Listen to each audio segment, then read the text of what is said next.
Hi everyone, Aaron here for Zollotech, and iOS 17.5.1 has been out for almost a week at this point, and it patched a major issue that we had with iOS 17.5. But there's even more to talk about since the iOS 17.5.1 is out what's new video. We'll talk about that along with the overall experience, and not just my experience, but your experience based off the YouTube community poll, where at the time of this video there's over 18,000 votes and 309 comments. I've read every single comment to see what the overall experience is like, as far as battery life, bugs, and much more. But first, let's talk about a few different things that Apple announced this week. This week, Apple announced that Apple Pay Tap to Pay is now available in Canada. They announced it was earlier available in Japan, a little bit earlier in the week. Now it's available in Canada. And speaking of Japan, sideloading could be coming to Japan next, as Japanese Parliament is debating antitrust legislation. It would force Apple to allow sideloading in Japan, and the new legislation looks like it's set to be approved by the end of June. So if that happens, it won't just be the EU. We'll see it go into effect in Japan, but we don't know what the overall time frame for them to implement that is. Apple also updated their education store online this week to match the update they did to the rest of the store in 2021. If we go to the store, you'll see it looks basically just like what we have now, but it looks like what you would expect. Before, it was sort of dated, looked like the old store. It's been updated to match. Apple Vision Pro has not really impressed me too much other than its ability for watching movies and immersive video. Because the displays are so high resolution, it looks great. And now Apple has put out a new trailer of immersive videos coming soon, and a new parkour immersive video that takes place in Paris, France. That's pretty incredible. I've watched it a couple times, and if Apple continues to bring that kind of immersive video to the Apple Vision Pro, it will definitely give me more of a reason to watch and use this. So that's something that I've been looking forward to. The Vision Pro otherwise is something I just don't find to be super useful for my own personal use. But let me know if you have one, what you think of it, and what you would like to see Apple bring to it. Now, of course, every year we get new emoji for our iPhone. And while many people have said Apple has no additional ideas or anything else, but they just keep adding emoji, well, emoji is actually a standard determined by the Unicode Consortium. Apple doesn't even come up with them. They just comply with the standard. And you can see some of them that could be coming later this year. So you'll see it says face with bags under the eyes, or exhausted, sleepy, or tired. And they give an example of what it looks like. We have fingerprint, leafless tree, root vegetable, harp, shovel, and splatter. There's different flags and some other things here that are mentioned, and this is just the beginning. So the Unicode Consortium actually determines this, and then different companies will add them to iOS, Android, Microsoft Windows. Then you'll see it across just about everything, as it's just a standard. Just like it's updating a keyboard in different countries as a standard, it's a standard for emoji. So we could see those next. Now, iOS 18 is where we should see a bunch of new features, and this year we expect it to be a huge update overall. The next update that's recently leaked is that Apple Music is apparently being updated in iOS 18 with new smarter song transitions. So currently, where you can go into a song and adjust the overall transition between one and the other with crossfade. If we go in here, we have crossfade. You can adjust that however you'd like. It looks like it's going to have sort of an AI-derived version of that to help with it. We also may get something called pass-through and spatial gaming features as well. We don't know exactly what that means, but Apple Music is set to get some updates. We don't know if we're getting an interface update, control center update. We just know it's going to be a large update. We heard of the first different features that Apple announced last week, where we have different accessibility features with eye tracking, music haptics, and vocal shortcuts, and many other things. Apple always announces these ahead of time, and this year is no different. So we're waiting for all of these, but the big updates come on June 10th at WWDC. And we're finally hearing something about macOS 15 to go along with that. Apparently, Settings is getting an overhaul with some new icons. So I know Settings has been a bit of a contention for a lot of people. They don't like that it sort of matches iOS but leaves out a lot of things.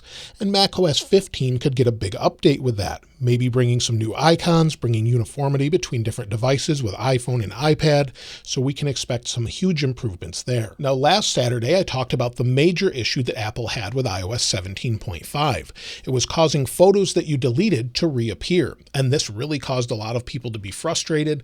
It doesn't look like it was a ton of people, but it was serious enough for Apple to release a separate patch just to fix that issue with 17.5.1, where it says the update provides important bug fixes and addresses a rare issue where photos that experience database corruption could reappear in the Photos library even if they were deleted. This confirmed what many of you had been telling me, that this was occurring to you, and now there's more information. It's huge that Apple's actually responding to this and giving us more information on it, and actually being super responsive to patch issues. In a statement to 9to5Mac, if I scroll down here, you'll see that it says, according to Apple, the photos that did not fully delete from a user's device were not synced to iCloud Photos. That again is a huge issue where they weren't in iCloud Photos, but just locally on the device. Those files were only on the device itself. However, the files could have persisted from one device to another when restoring from a backup, performing a device-to-device transfer, or when restoring from an iCloud backup but not using iCloud Photos. And in a now deleted post, there were some people saying that was the issue. That was not the case, as it seems that this was just a database corruption. When sometimes things get deleted, they don't fully delete the overall file, but rather instead of doing that, they sort of just rewrite the first part of the file, and that part was restoring. So this is a rare problem according to Apple, and they repeatedly emphasized that the problem was rare and affected a small number of users and a small number of photos. They did not access the user's photos or videos to see this. And one thing to note, as you can see here, that iOS 17.5.1 will not automatically redelete the photos that were reappearing. So that's something that you may still see. You will have to delete those again, and then they should be permanently deleted at this point. You could go and empty the deleted bin, and that would remove everything, but they don't fully write over everything, but that's a pretty major bug, and at least they're responding to it, but that was a huge issue that they definitely had. And there's quite a few other issues that were sort of huge issues, some are, some aren't, that still persist in iOS 17.5. One of them I mentioned online, where the Apple Pencil on the latest devices was causing an issue with the Apple Pencil Pro. Sometimes you would remove it, place it back, and it would be unpaired. It would have to repair, and then it would just stick there and spin. I actually posted this on Twitter or X, and this was something that people were experiencing, and it seems more people are experiencing this. You'll see what it looked like here as I posted it on Twitter or X, and you'll see here that the pencil would just spin. And many people responded saying that this was an issue, and some people even saw one in an Apple store that posted here today saying that they experienced it. So they had an issue where they saw this at an Apple store where it was just sort of stuck in pairing and it wouldn't work. I have heard specifically from a person that told me they had this issue, that they brought it to Apple, they gave them a new Apple Pencil, and it fixed the problem. So maybe there's a batch of chips that have an issue or something else. However, some of the Apple Pencils may already have a firmware update. However, I haven't seen it just yet. Now, another issue we did get a statement on as well has to do with the privacy and security settings issue. I mentioned that again last week, and if you go into privacy and security, and then we go to app tracking or tracking, this was sort of blurred out, or you weren't able to switch it back and forth. It was grayed out. That was fixed on the back end from Apple, and they actually did respond saying that they fixed the issue on the server side. So we do know that they fixed that. Again, some odd issues going on here and there. One of the biggest issues for me is connectivity. It's been really buggy this past few days. Even on iOS 17.5.1, I've had issues where I just couldn't get to a website. I'd go to a website, maybe go to Apple or anything else, and it just wouldn't load on cellular. If I connected to Wi-Fi, it would work, but then when I'd go to cellular, it would switch between 5G or LTE or back and forth, and sometimes things just wouldn't load. I would have to go into my settings or control center, turn on airplane mode, turn it back off, then it would work again. And I'm hearing more and more of this from you. So I'm on T-Mobile. I don't know if it affects all carriers, but I've heard from other people on T-Mobile that it's great. But for me, connectivity has been very buggy. GPS also goes along with this. I had issues using Google Maps specifically where it just couldn't locate where I was. It was sort of spinning the map around and around. There have been updates, but it worked okay on Apple Maps, but Google Maps just wouldn't work properly. So I don't know if it's passing off the GPS information properly or not. Other huge issues have to do with users not being able to make phone calls or them just dropping regularly. Texting is now freezing for some people when you're using iMessage, and there's no mention as to when Apple's going to fix the alarm bug yet. We know that it's an issue. They've confirmed it and said that they're going to fix it in a future update. Whether that's iOS 17.6 or something else, we don't know, but they haven't fixed the issue yet where intermittently for some people the alarms just don't go off. I'm still hearing it's an issue for some where it isn't for others, so it seems to be fixed for some people, including myself, but others are saying they're still experiencing it with iOS 17.5.1. To go along with the alarm issue, standby mode still has some issues, so if we bring in a dock here, place it on the back, lock it, go into standby mode. And within standby mode, if you're in the clock screen here and you edit it just one time, you won't be able to go in and do that again. So if I press and hold, nothing happens. You can't do anything with it. You can go into the control center, but you just can't edit this and change the colors of it or anything else. Some people say it's not an issue, but if you aren't having the issue, try editing one of these clock screens, then trying to edit it again, and you probably can't. I've been able to reproduce it on multiple devices. Some other people have said that voice control is skipping words, and lesser important issues are squared notifications keep happening for some people, and also there's auto brightness bugs for me where sometimes it's just too bright, sometimes it's too dark or won't bring up the brightness, and that seems to be an issue all over the place. So lots of little issues, some more important than others, but definitely things Apple needs to address, and maybe they're just focusing entirely on iOS 18. As far as bug fixes, we know the video stuttering bug is fixed, so that's great. If we go into a video here and just scroll, you'll see it's nice and smooth as I scroll back and forth. And that's something that wasn't smooth before iOS 17.5, but there's still some odd issues that remain that continue to show up. Now, Apple also released a fix similar to the one I mentioned before for the Photos Delete bug fix for tvOS 17.5.1 the other day as well. So that's something they released a little bit late, but at least it's fixed now. As far as any other updates, well, we did have really no security updates with iOS 17.5.1, but maybe with all these bugs we could see an iOS 17.5.2 soon, or maybe we'll just move on to iOS 17.6. Hopefully we'll get something in between, as iOS 17.6 Beta 1 did not launch this week, so I would expect it sometime next week, as we know it's already in testing based on analytics on websites.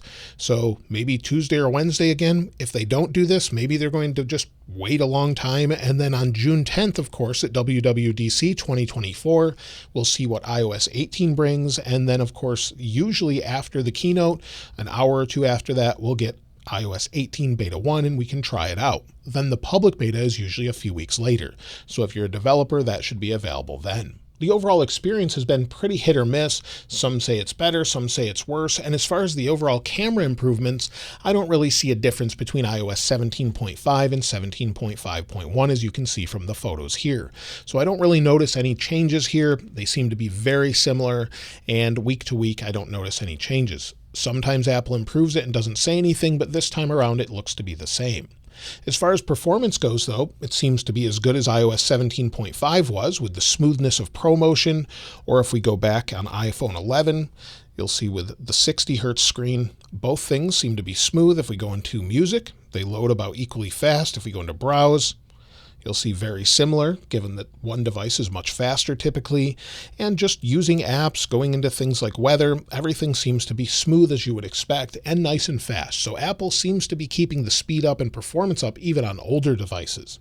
When it comes to the heat of the device, I've been pretty impressed this week with iOS 17.5.1. It's been very minimal heat, and that's not something that seems to be an issue here. Usually I'm in air-conditioned environments, but it's a little bit warm, but nothing extreme. And let's take a look from 17.5 on the natural titanium iPhone 15 Pro Max to 17.5.1. On 17.5.1, we're right about 32 to 32.5 degrees Celsius. On 17.5, we're at about 29 to 29.5 degrees Celsius. On iOS 17.5.1, we have about 93 degrees Fahrenheit, and on 17.5, we're a little bit cooler since we haven't been using it at about 87.5 degrees Fahrenheit.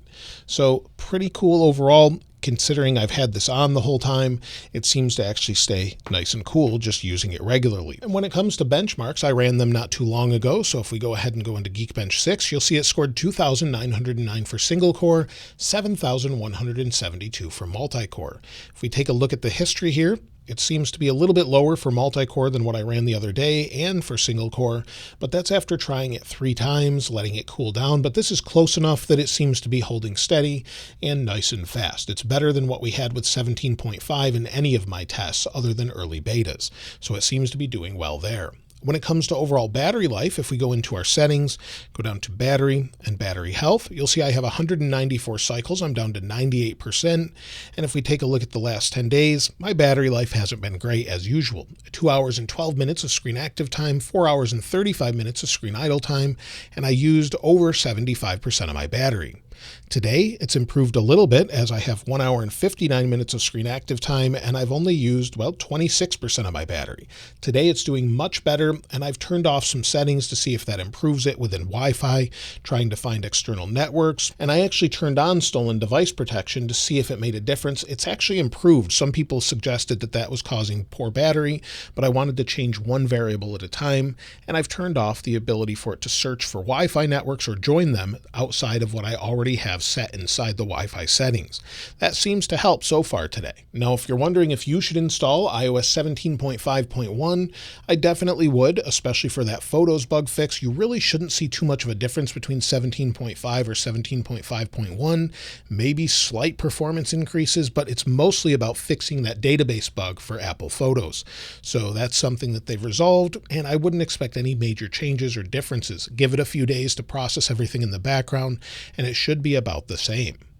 Now, as far as what you had to say about the experience, let's take a look at some of your comments. Colin C. said, I've upgraded to the iPhone 13 mini, and I've got to say this update was operating very smoothly. Not as many bugs as the last update, and battery life is about 5% better. 5 to 6 hours of screen on time with 95% battery health. Great update, great upgrade, and can't wait till iOS 18. Awesome work, keep it up. Thank you. Eddie Munaz 3677 said, using iPadOS 17.5.1 and the update completely ruined pairing my Apple Pencil Pro with the new 13-inch. It was working great before the update. I had to completely restore my iPad and set it up as new. Fastlane09 said, iOS 17.5.1 on iPhone 11, amazing battery life, getting 6 to 9 hours of screen on time with 97% battery health. The squared notification bug is still there, but overall way better than iOS 17.4. Will Watch Anything says, 17.5.1 on my 14 Plus. Battery life is pretty much the same. Having a connectivity issue when it tries switching between 5G and 5G Plus, where I'll have to put it in airplane mode to reset the connection. Also, the music app has been crashing at random, not sure why this is happening. Sabahat Guatum says, hopefully I'm saying that properly, battery is the same as before for me on 14 Pro 17.5.1. Haven't noticed any bugs, but the auto brightness changed for me. It brightens up on situations it would dim. Even indoors, if it detects a little more light, it brightens up to almost 50% brightness. I rebooted the phone and it's working a bit better than this time, but still not the same as before. Also, I wanted to mention this headphone audio level doesn't work on any third-party devices. I have Sony XM4, AirPods Pro work fine. Jim Paget or Paget says 17.5.1 alarm clock bug was still there. So you're right thinking it definitely wasn't fixed in this update, just had it happen to me this morning. iPhone SE 2023. Ali Mendy 8353 says on 17.5.1, battery life is not very good. The squared notifications bug is there. Another bug that has been there since 17 that nobody talks about, even though I confirmed it with several other iPhones, is how the artwork of the album appears on the lock screen without the player controls. It happens when you take out your AirPods or when the headphones are plugged out. So that's everything with iOS 17.5.1. Hopefully we get iOS 17.6 betas very soon and maybe something else. Let me know what you're looking most forward to and what you want most from iOS 18 when Apple announces it in a couple of weeks. Of course, if you'd like to get your hands on this wallpaper, I'll link it in the description like I normally do. And if you haven't subscribed already, please subscribe. And if you enjoyed the video, please give it a like. As always, thanks for watching. This is Aaron. I'll see you next time.